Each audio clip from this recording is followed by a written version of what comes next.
Hello everyone! Magandang araw!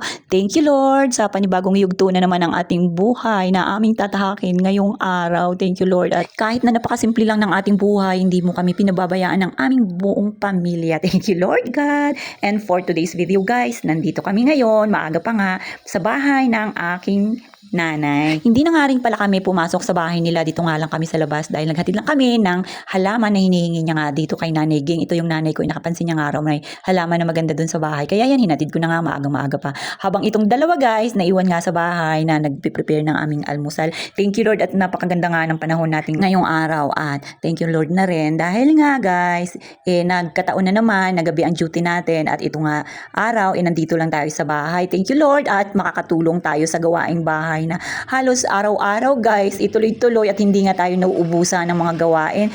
Pero okay lang din yun guys at ito nga gagawa na naman tayo ng makakain natin. Napansin ko nga itong si nanay ibumublooming nga habang ginagawa niya nga ito guys yung aming panungkit sa papaya.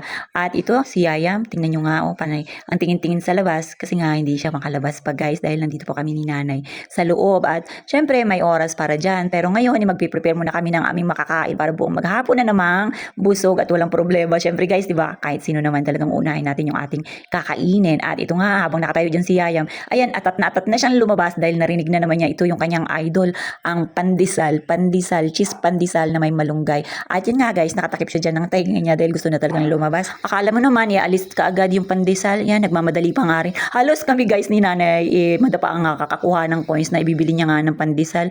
At yan, siya na mismo yung nag-abot kay kuya para sa kanyang kakainin. Wow, talaga naman. Pero yan guys, mga oras na yan, itong si nanay pala, nagpe-prepare na rin ang kanyang pagkain kanin. Dahil nga, ang paborito niya talagang ulamin guys, alam nyo ba, yung pure foods na corned beef ay talaga naman halos siguro buong maghapon ay paulam mo yan sa kanya guys, hindi yan magsasawa. At tingnan nyo nga pagka yan yung ulam niya, siya talaga yan yung kusa na nagsusubo sa kanyang sarili, talagang marunong na nga rin. At mga ilang saglit nga lang guys, ayan sumama na naman. Akala ko nga magpapaiwan nung nakita niya akong lumabas. Ayan sumama siya, pumunta lang nga kami dito guys sa high school dahil may natid nga kaming aming paninda. Ganun talaga kailangan nating maghanap buhay dahil marami tayong gastusin, marami tayong bayarin guys. At ito nga, iniwan na nga kami dito ni Lula dahil umuwi siya at nagatid nga ng kanyang pagkain ng aso guys. Ewan ko nga kung babalik yun kaagad. Kaya tamang relax muna kami. At napansin ko nga pala, ito yung wire ng kuryente. Bay, mali pala yung pagkakabit. Kaya nga pinuntahan ko kaagad itong si Kuya Toto sa bahay nila. Ngayon din guys, ayan, sinama ko si Yayam dahil nga gusto na namang sumama.